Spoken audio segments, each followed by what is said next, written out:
Tunis,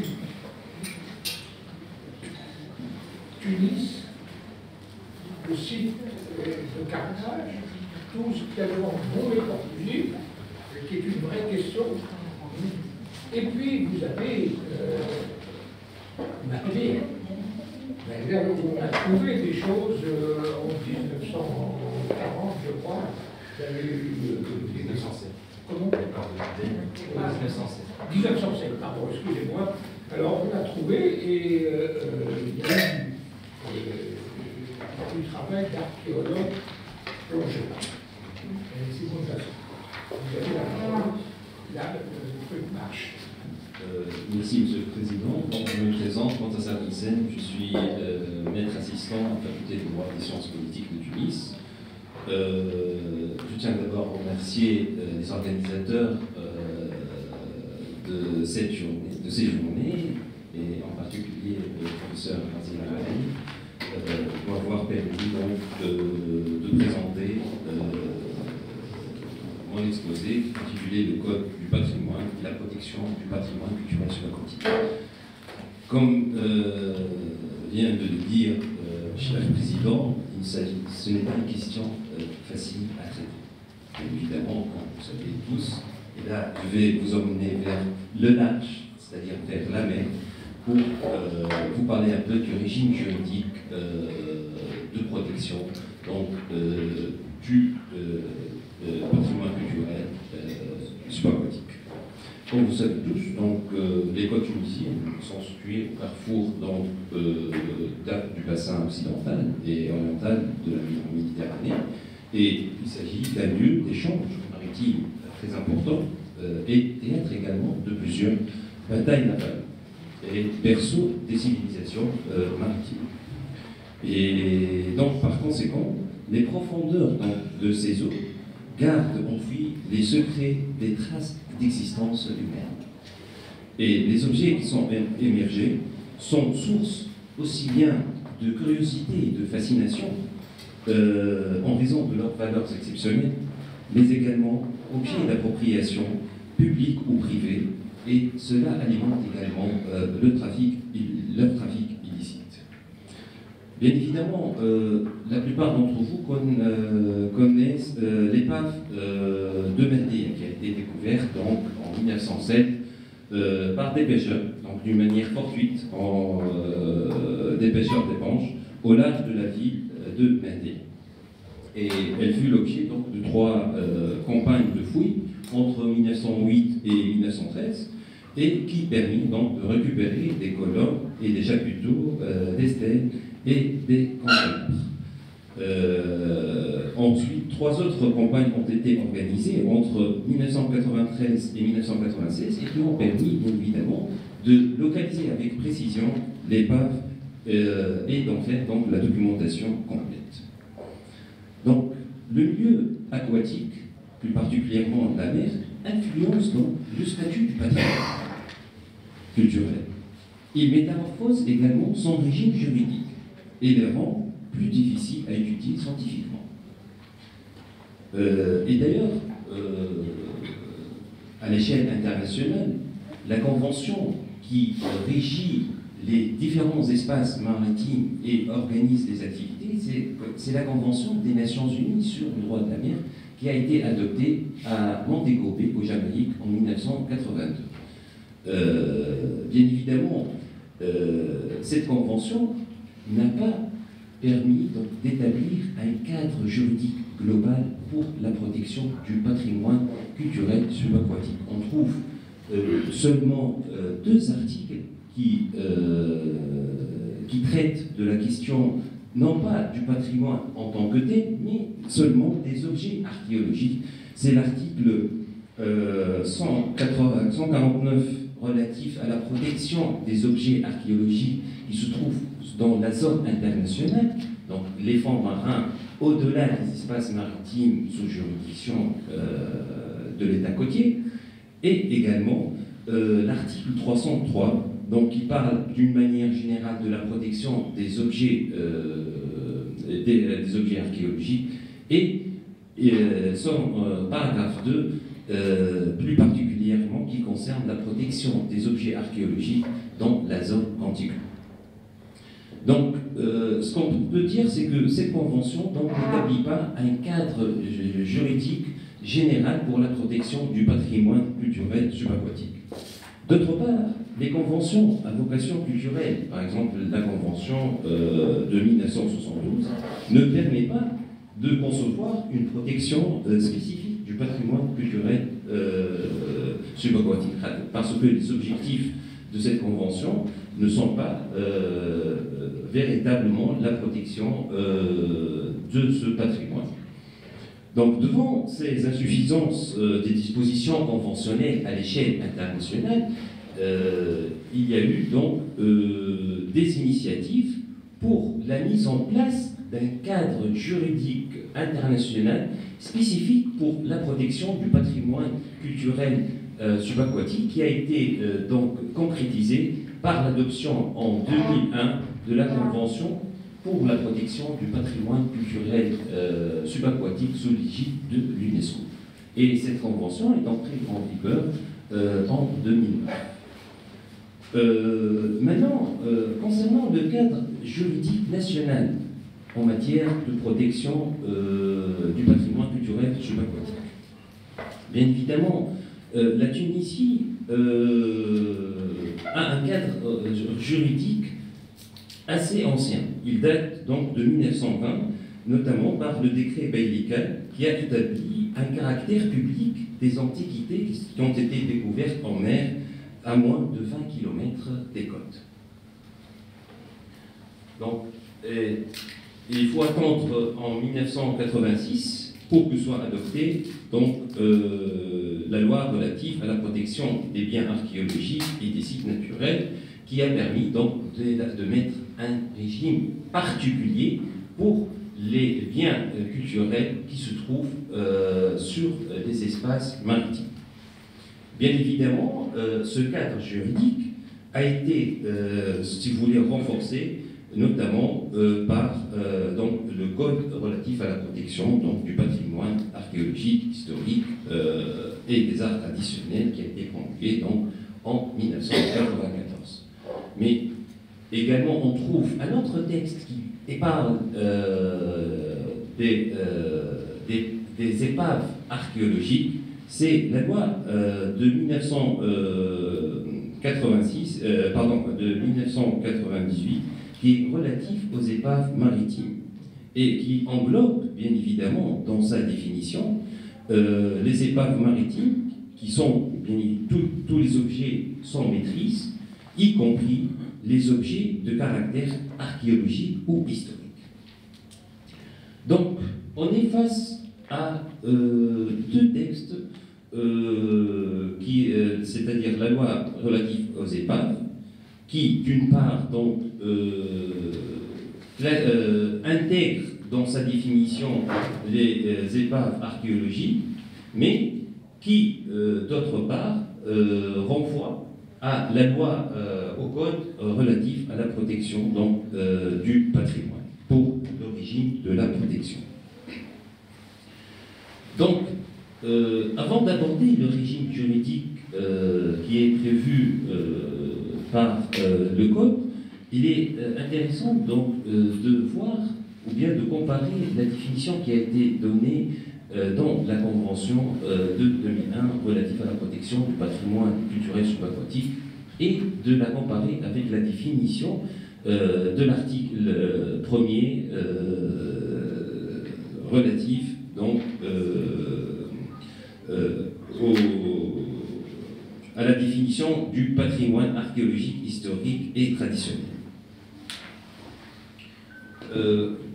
Concernant la définition du patrimoine culturel subaquatique, il est défini notamment par toutes les traces d'existence humaine qui présentent un caractère culturel, historique ou archéologique, qui sont immergées partiellement ou totalement, périodiquement ou en permanence, donc depuis au moins 100 ans.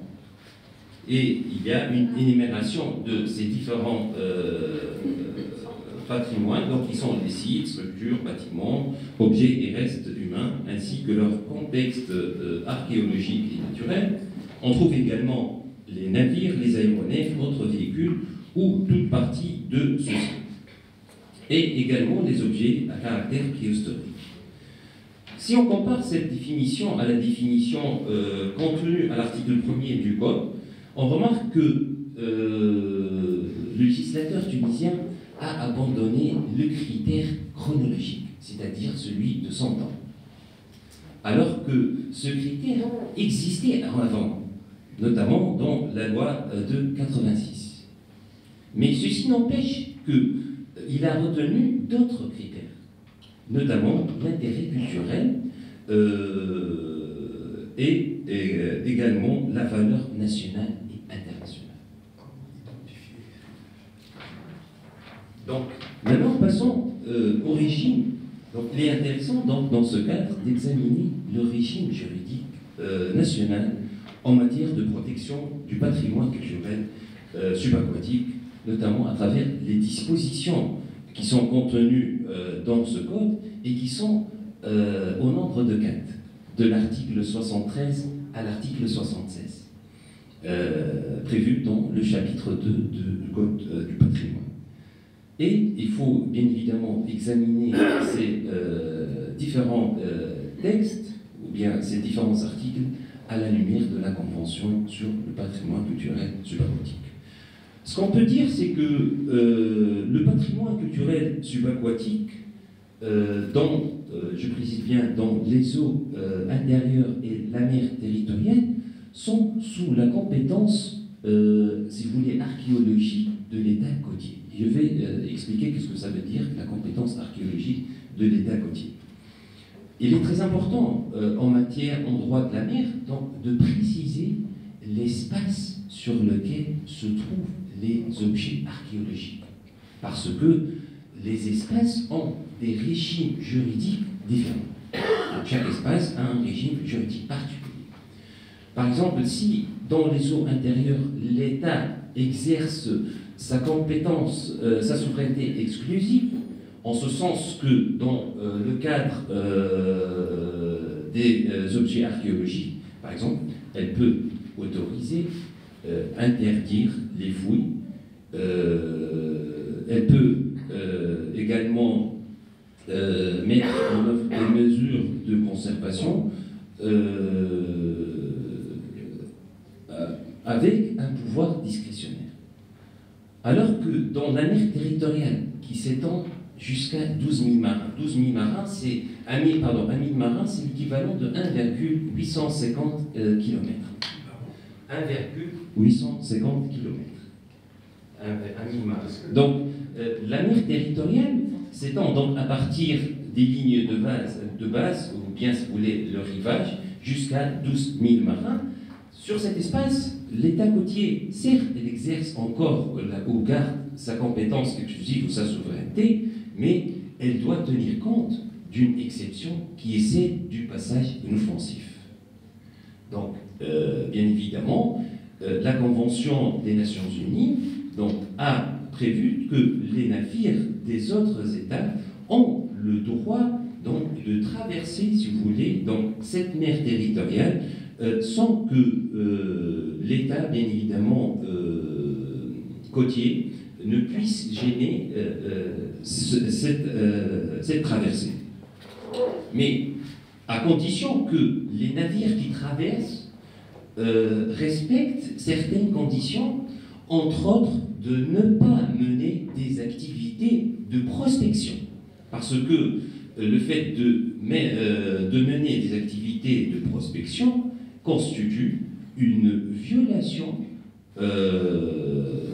des intérêts de l'État côtier. Ça peut être des intérêts de sécurité, de défense, mais également ça peut être d'autres intérêts, des intérêts archéologiques.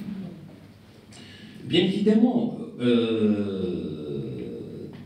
ce qu'on peut dire, c'est que lors du passage inoffensif, donc, les navires étrangers s'abstiennent à mener des activités donc, de recherche scientifique.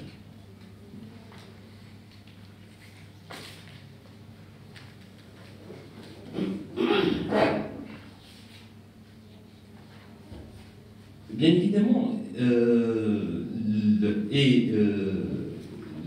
le Code du patrimoine ne s'est intéressé qu'à ces deux espaces, les eaux intérieures et la mer territoriale. Cependant, il faut mentionner que l'article 33.2 de la Convention des Nations Unies sur le droit de la mer, qui dispose donc concernant une zone qui est limitrophe à la mer territoriale et s'appelle la zone contiguë, al-Muderma, et qui peut s'étendre également à 12 000 marins à partir de la limite extérieure de la mer territoriale. Donc, sur cet espace, qui, bien évidemment, en réalité fait partie de la haute mer, l'État côtier, il s'agit donc d'une zone où l'État côtier donc, exerce des compétences, y compris des compétences archéologiques. Mais ce ne sont pas les mêmes compétences qu'on trouve sur sa mer territoriale. Donc, elle n'exerce pas, par exemple, des compétences souveraines. Juste, il s'agit donc, en fait, de compétences qui permettent donc aussi bien de réglementer ou d'autoriser les activités sur le patrimoine culturel subaquatique. Maintenant, concernant le régime juridique de la découverte du patrimoine culturel subaquatique dans ces espaces où l'État exerce donc sa souveraineté. Donc l'intervention sur le patrimoine culturel subaquatique, elle peut être programmée, c'est-à-dire planifiée, par des institutions spécialisées, donc qui procèdent par une prospection systématique des fonds marins, relevant donc de leur souveraineté, mais le plus souvent, elle est l'effet de la découverte fortuite, donc qui non institutionnelle et non programmée. Concernant les découvertes fortuites peuvent être, ne causant pas l'enlèvement de biens culturels, mais au contraire, donc, elles peuvent avoir pour conséquence donc l'enlèvement de biens culturels, par exemple l'activité de la pêche. On peut remonter donc certains objets archéologiques à l'occasion de l'exercice de l'activité de la pêche. Et le Code, bien évidemment, a réglementé ces deux types, donc, si vous voulez, de fouilles fortuites. Et l'article 74 du Code du patrimoine donc, garantit ou bien établit le principe de la conservation in situ, c'est-à-dire dans le lieu où se trouve l'objet. Mais en cas où la découverte a posé l'enlèvement du bien culturel, donc il a établi un autre régime, celui donc le régime d'abord de la conservation du bien, mais également le fait que ce bien découvert donc, doit être donc, déclaré aux autorités compétentes. Concernant maintenant la découverte programmée, c'est-à-dire dans le cadre de missions de recherche archéologique.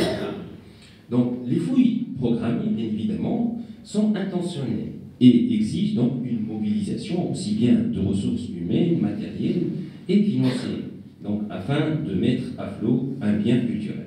Mais la mise en place d'une mission de recherche archéologique est soumise donc à une autorisation du ministre qui est chargé du patrimoine. C'est le ministre des Affaires culturelles. Et bien évidemment,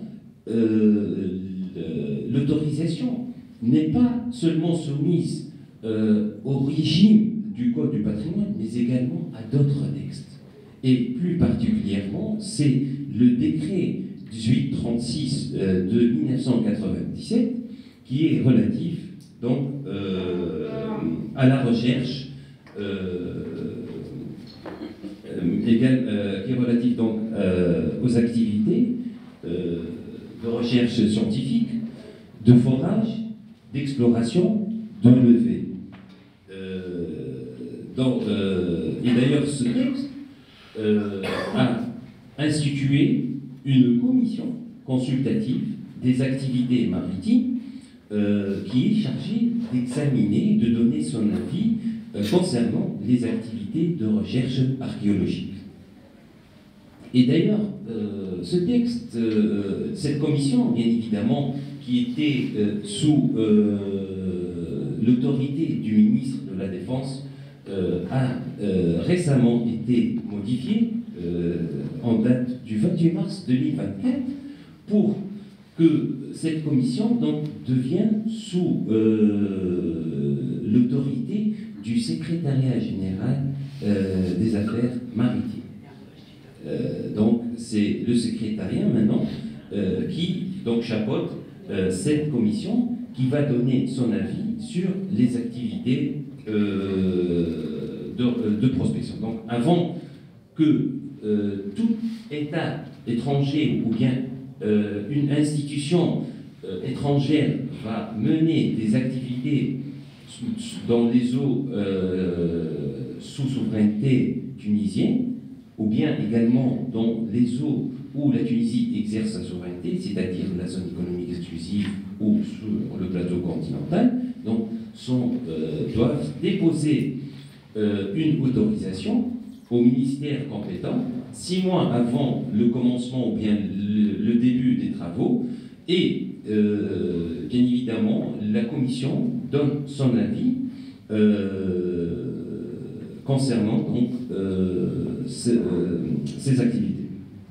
Bien évidemment, il y a certaines conditions à respecter, aussi bien avant le début donc, des activités, notamment il s'agit d'un descriptif des activités, quels sont les moyens qui vont être utilisés, tout ça, mais également l'organe ou bien l'institution qui chapeaute ou qui est responsable donc, de ces activités doit également satisfaire à des conditions qui suivent les activités de recherche, notamment la remise de rapports, la remise également des données au ministère compétent. Maintenant, je termine avec les fouilles illicites. Donc, le Code du patrimoine a clairement souligné le caractère des fouilles non autorisées et l'article 75 de ce patrimoine donc, interdit toute investigation ayant pour but la découverte des biens archéologiques et historiques maritimes, ce qui renvoie à une recherche attentive et suivie ayant pour but donc, la découverte de biens archéologiques et l'existence de biens, mais aussi peut être faite dans les archives également des bibliothèques où sont consignées les dates, les navires naufragés et leurs cargaisons. Donc, ainsi, l'article 75 a donné une protection large concernant donc toute activité contre les activités illicites. Je vous remercie de votre attention.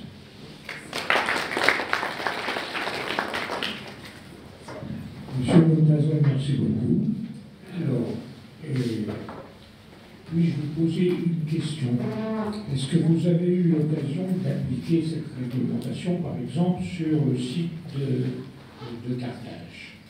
Parce que je me souviens que nos archéologues ont eu à travailler sur la délimitation de la zone devant les corps publics et devant les termes, jusqu'au terme d'ordonnance.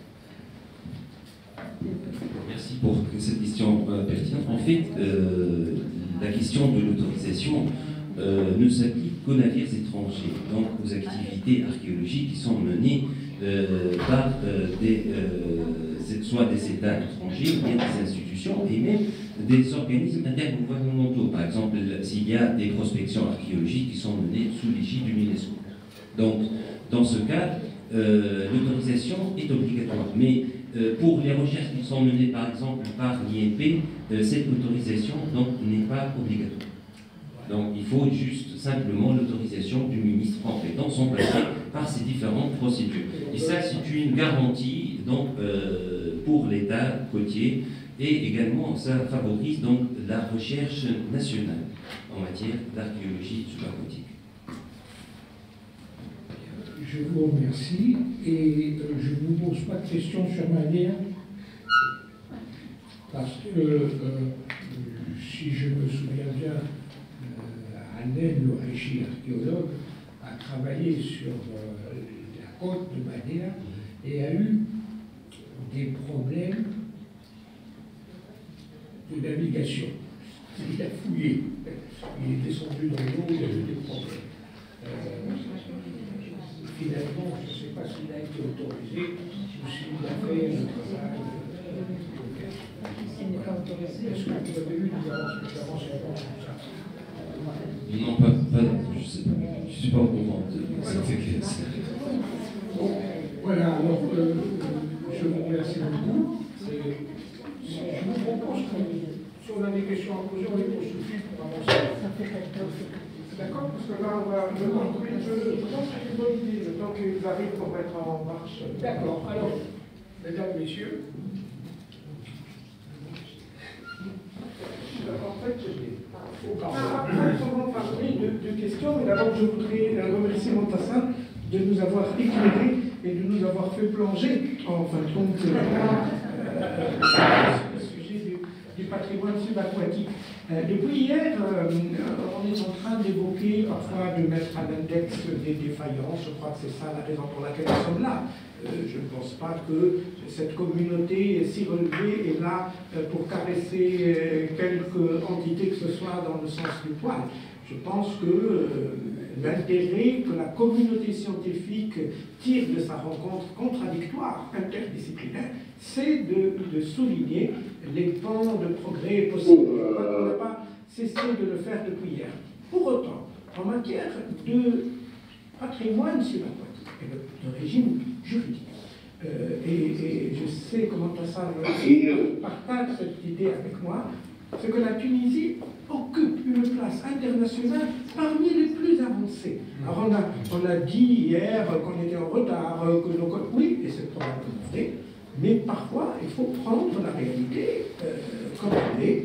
Nous sommes un pays à la pointe de ces critères. D'abord, la Tunisie a ratifié très vite la Convention de 2001, et vous savez que c'est une convention qui a beaucoup moins de succès que d'autres conventions.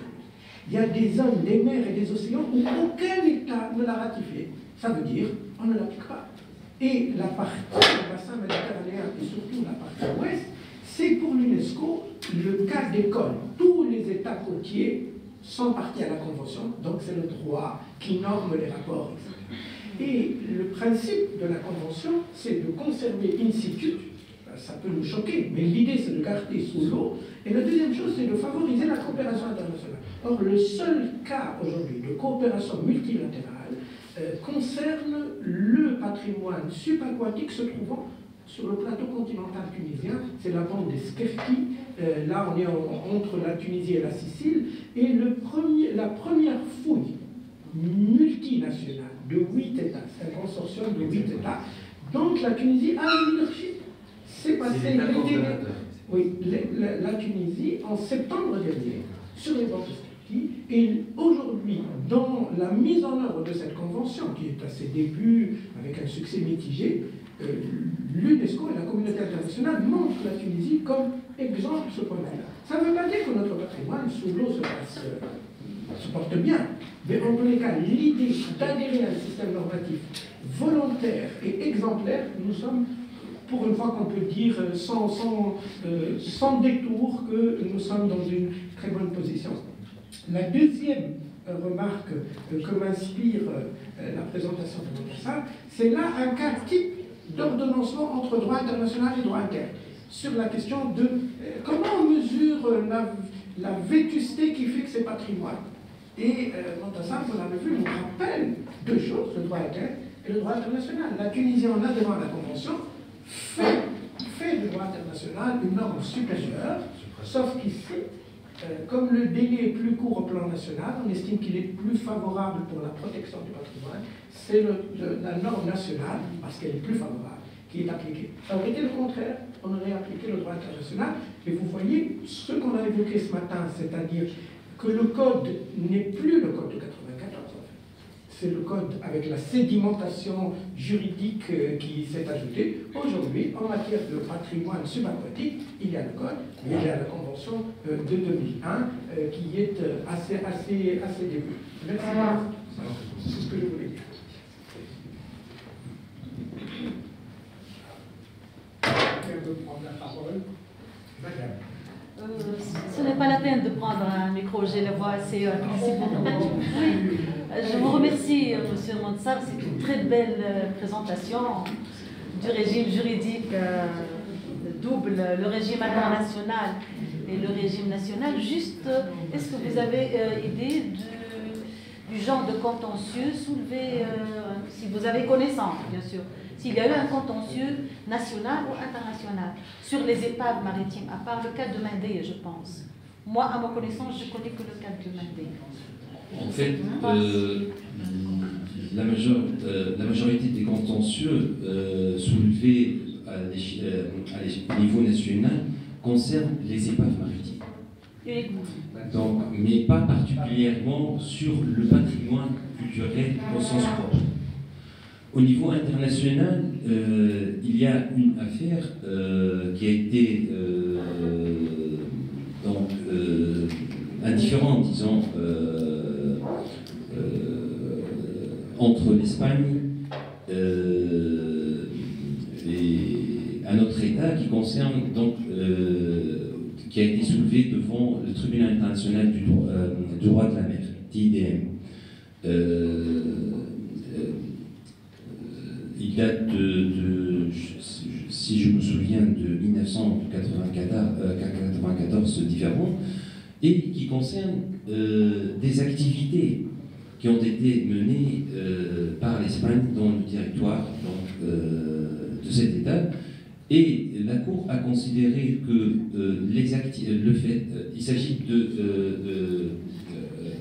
prompte main levée, la prompte de main levée sur un navire.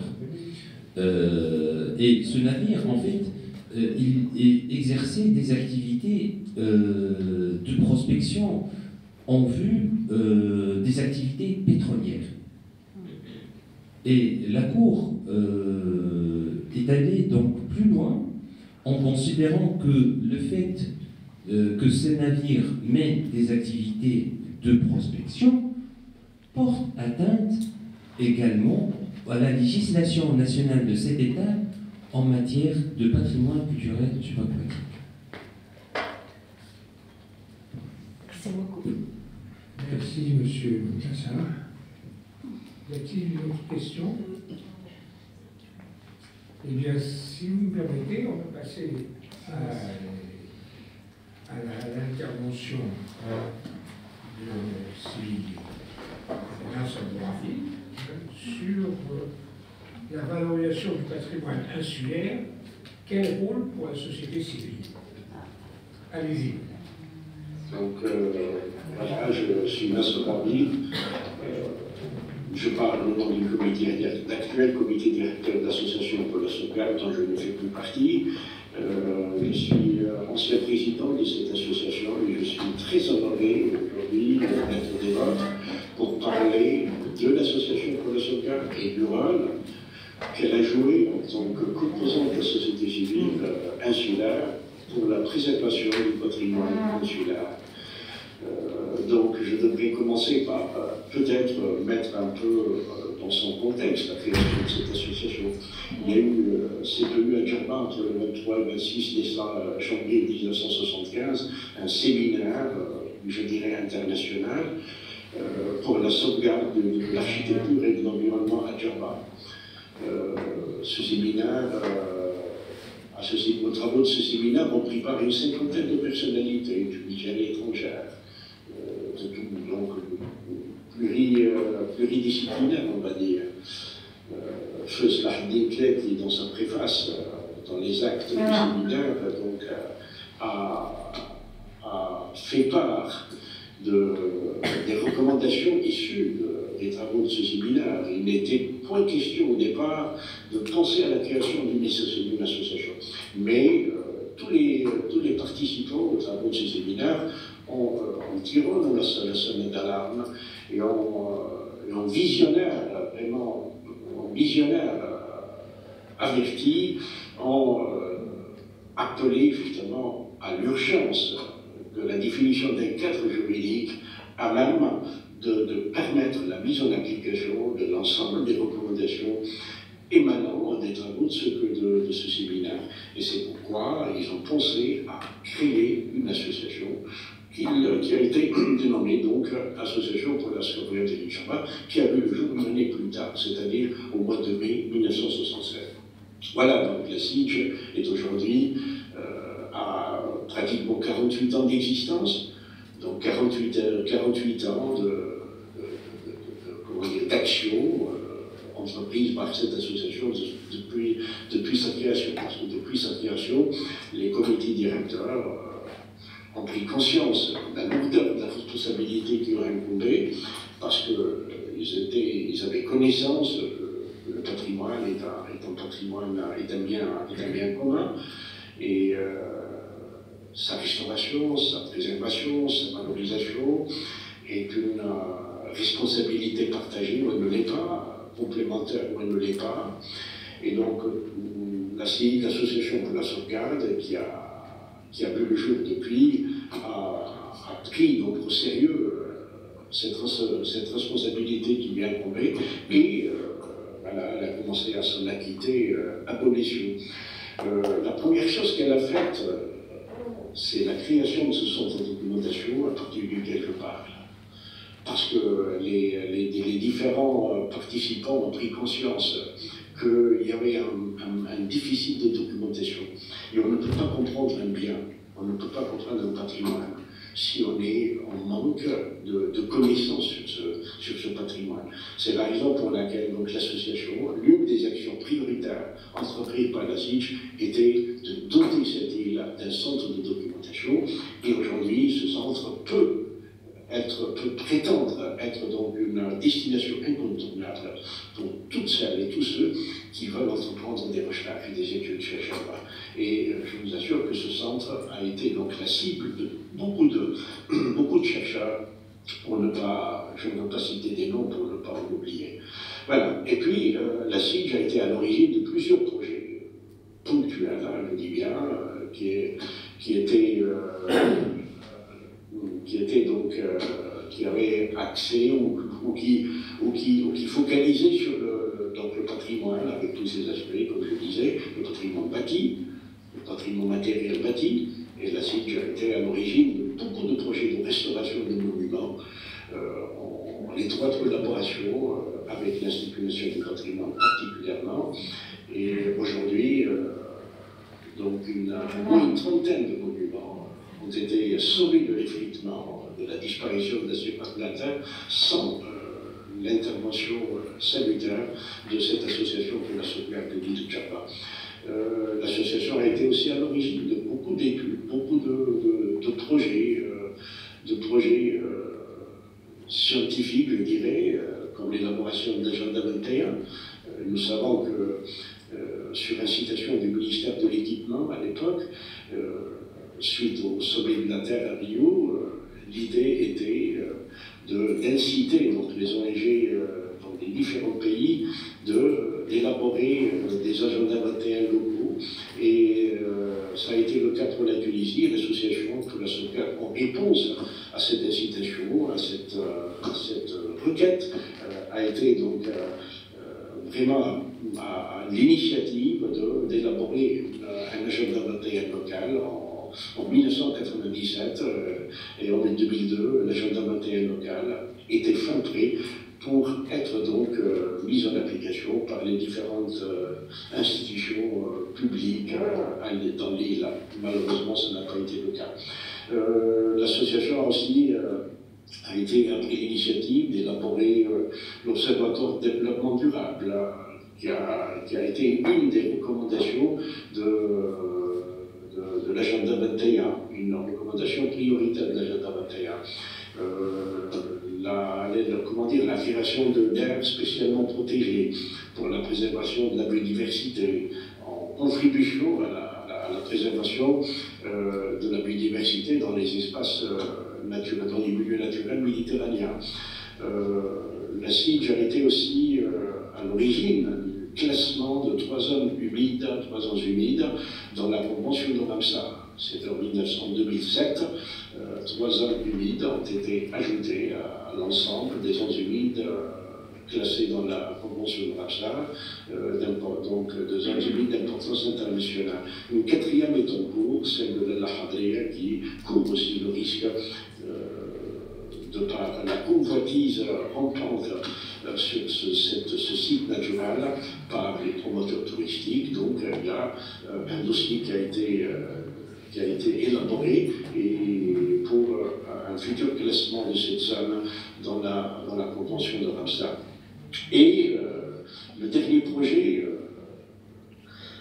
entrepris par auquel la SIDJ a contribué efficacement, c'est le projet d'inscription de l'Idjaba sur la liste de l'UNESCO, du patrimoine de l'UNESCO. Ce n'est plus un projet, désormais, donc c'est une réalité vécue, puisque l'association, puisque l'Idjaba a été inscrite sur la liste du patrimoine de l'UNESCO au mois de septembre 2023.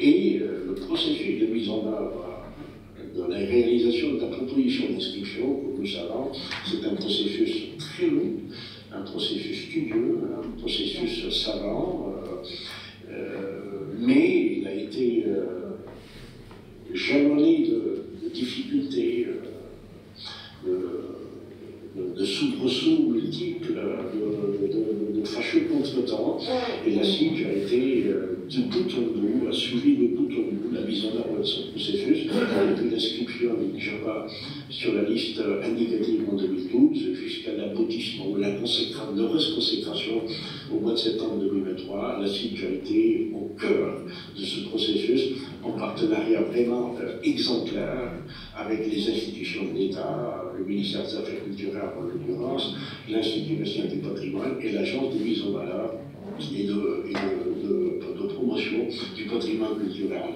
Voilà, donc ça c'est le couronnement de 48 ans de travail, d'acharnement, d'engouement par rapport au patrimoine de cette île, par rapport à l'environnement de l'île, par rapport à la préservation de l'environnement et du patrimoine de l'île. Donc ce couronnement, c'est un couronnement logique, qui me paraît logique, de toutes ces années de labeur, d'acharnement, de persévérance dans la mise en œuvre des recommandations des travaux du séminaire de 64. Voilà, je m'arrête là, puisque je ne dois pas m'étaler dans tous les détails à une présentation sommaire, mais à même de donner au présent donc, une idée sur cette association et le rôle qu'elle a joué et qu'elle continue à jouer dans la préservation du patrimoine de cette île, un patrimoine qui nous est cher, qui est cher à tous les amoureux de cette île. Voilà, je réitère mes remerciements à Sirazi, à tous ceux qui ont veillé à l'organisation des travaux de ce colloque, et je vous souhaite donc une continuation et avec l'espoir de pouvoir être physiquement des vôtres le prochain. Merci. Merci.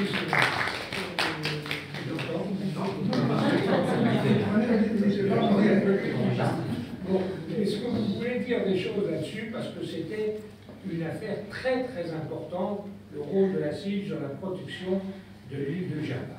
Alors, on avait dans le programme Mounji Bourgo, il devait venir, mais il n'est pas là. Excusez-moi, il est passé hier et on avait switché avec la communication de Sifer et qui, par Yannick Jean-Guiès, accepte de la passer l'après-midi pour qu'on ne s'éloigne pas trop de l'heure du déjeuner et on sera à pour la suite. Alors, la chose importante, c'est qu'il y a, pour la production de cette île, il y a une véritable bataille littorale d'envergure et d'une complexité scientifique d'une part et sociale d'autre part.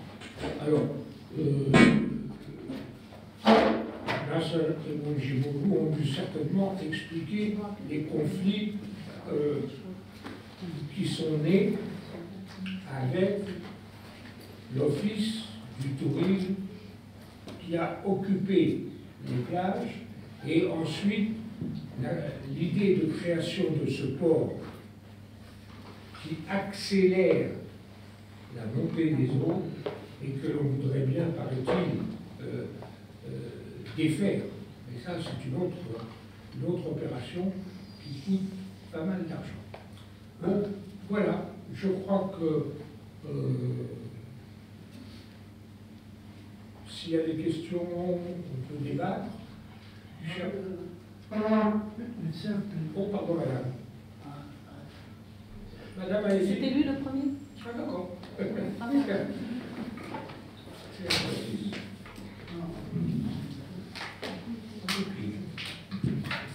Une simple remarque. Cette inscription a mis beaucoup de temps. C'est pas d'hier ou d'avant-hier, c'est au moins une quarantaine ou une cinquantaine d'années qu'on parlait de l'inscription de l'île de Verdun. Le problème essentiel, quand on parlait de l'île, les gens pensaient que c'était toute l'île. Or, inscrire toute l'île n'est pas chose concevable. Donc, la négociation a pris du temps parce qu'il fallait désigner un ensemble de secteurs qu'il fallait sauvegarder et intégrer dans une entité culturelle. C'est pas évident. Sauvegarder une île, c'est une chose, une île avec ses composantes naturelles et culturelles, avec son passé. Et sauvegarder quelques îlots de l'île, c'est autre chose. Je ne sais pas si on a réussi, si on a bien fait, mais ça a soulevé l'enthousiasme national, politique, culturel. Les gens étaient sidérés par cette inscription. Or, moi, je ne suis pas convaincu que cette inscription va apporter grand-chose à l'île de Djerba, sauf le prestige. Alors, je ne pensais pas prendre la parole, mais c'est Abdelaziz, je vais jouer votre rôle maintenant. Puisque du début du colloque, c'est le rôle que je vais jouer, c'est vous qui l'avez fait. Je n'ai rien à défendre à titre personnel, et d'autant plus que dans cette salle, il y a avec nous Stéphane Mahfouz, et je dois apporter un double témoignage pour le rôle de Stéphane et de l'INP, de ses experts, et du rôle de l'association. C'est pour ça que je lui ai dit de faire ce témoignage. C'est un prélude de nos conclusions, me semble-t-il, de l'après-midi, sur le nécessaire partenariat intelligent, égalitaire, sans hiérarchie aucune, entre l'État et l'ensemble de ses expressions institutionnelles et la société civile. J'y reviendrai tout à l'heure. Concernant inscrire toute l'île ou une partie de l'île, c'est juste pas possible au regard de la Convention 72 d'inscrire toute l'île. Elle n'est pas éligible. À ma connaissance, la seule entité intégrale qui a été inscrite en bloc, c'est le Vatican. C'est le Vatican. C'est la totalité du Vatican, des 4 km². Et d'ailleurs, les pontifes s'enorgueillissent de dire que nous, parce que si on a tout inscrit, il n'y a plus de Bufferzone, il n'y a plus de zone tampon. Ils disent, nous, c'est Rome. Rome, donc c'est pour l'anecdote. Mais pour revenir sur la complexité, et j'en étais plus que témoin, d'arriver à bon port. Parce que la Tunisie, quelque part, et je parle sous le contrôle de Fawzi, a perdu la main. Parce qu'il y a, pour reprendre votre terme, un savoir-faire. Que de faire aboutir un dossier. Alors ce savoir-faire est au top maintenant en matière de patrimoine matériel, quel que soit ce qu'on pense des dossiers, mais il y a aujourd'hui une vertueuse machine, si on croit à l'inscription. Je suis de ceux qui y croient. Et je suis très fier de ce qu'on a fait. Il faut continuer. Mais depuis d'aucun, on n'a rien inscrit. Et donc, on a perdu la main. Et en plus, Djerba a ceci de particulier, c'est le premier dossier que la Tunisie présente comme bien en série. Nous n'avons jamais inscrit un bien en série. On a inscrit la Médina, on a inscrit le Djem, on a inscrit des sites limités sur un seul tenant et avoir les... Non, mais en Syrie. Non, c'est la Médina. La Médina,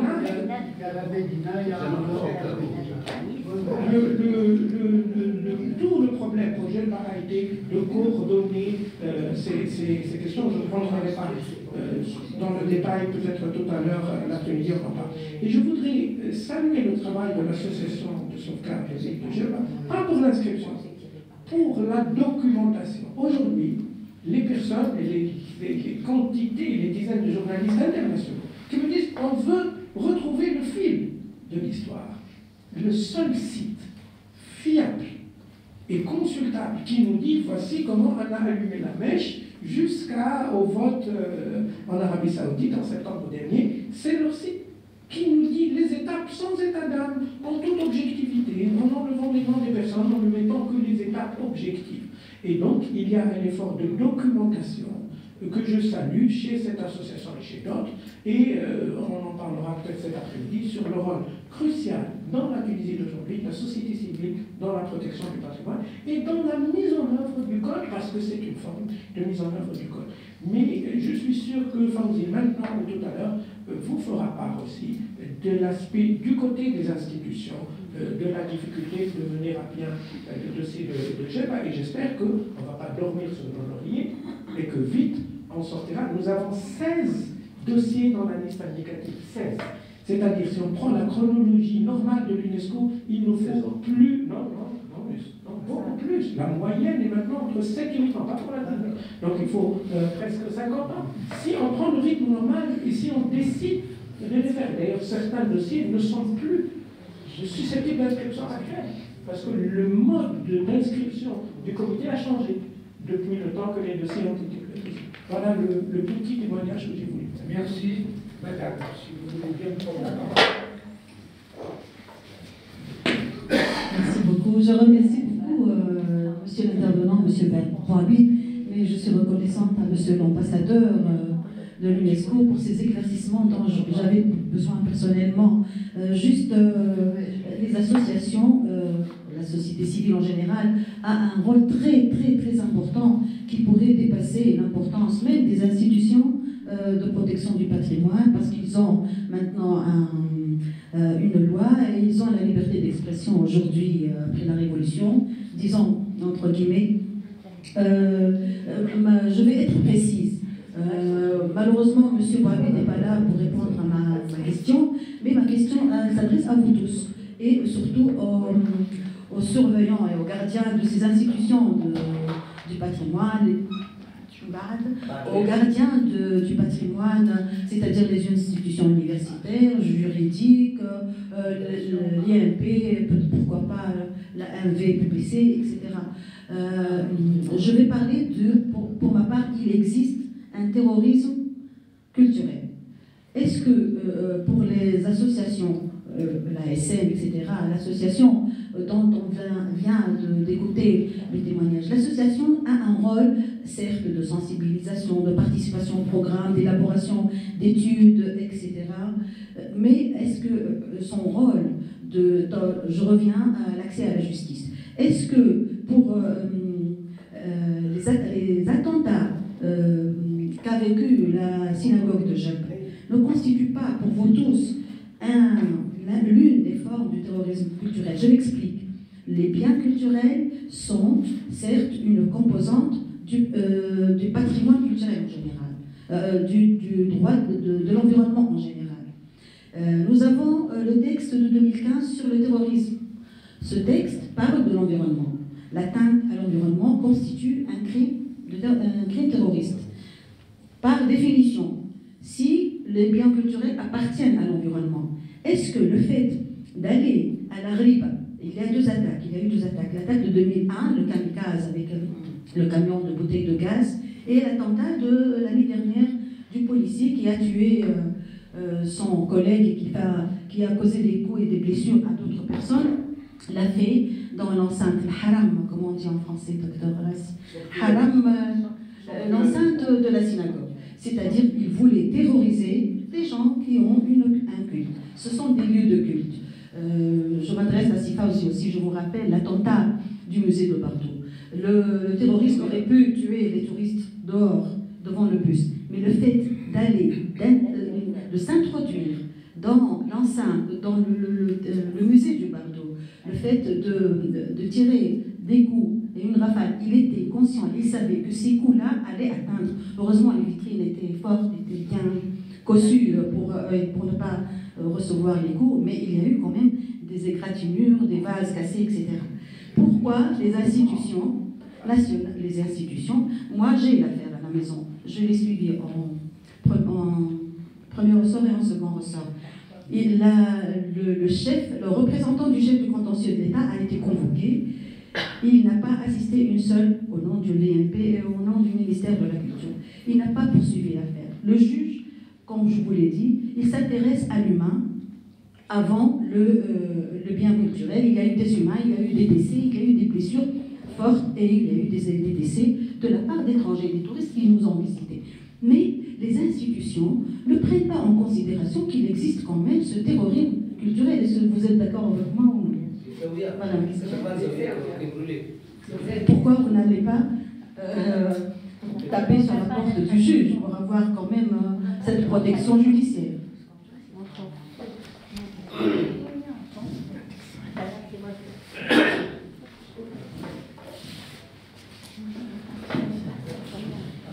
Mesdames, Messieurs, si vous n'avez pas de questions, on va suspendre cette séance pour avoir le temps de faire l'après-midi. Si Fawzi, vous voulez prendre la parole? Après-midi. Bon. À tout à l'heure.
On s'est croisé quelque part dans un souvenir.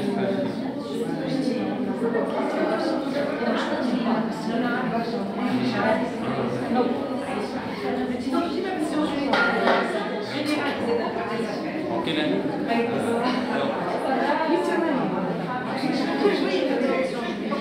العربية لا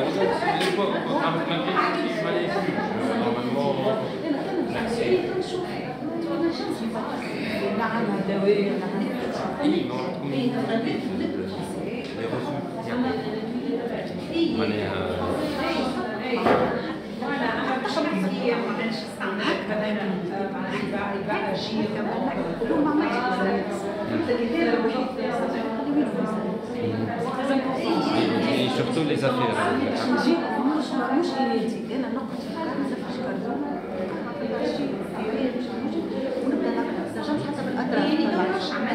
استقرار الحيثية الله يعطيك الصحة. خرجت في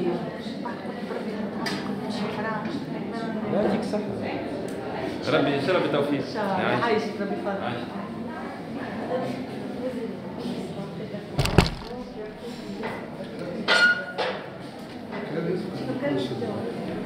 كيف تحب عليه تاخذ كيف واحد اخر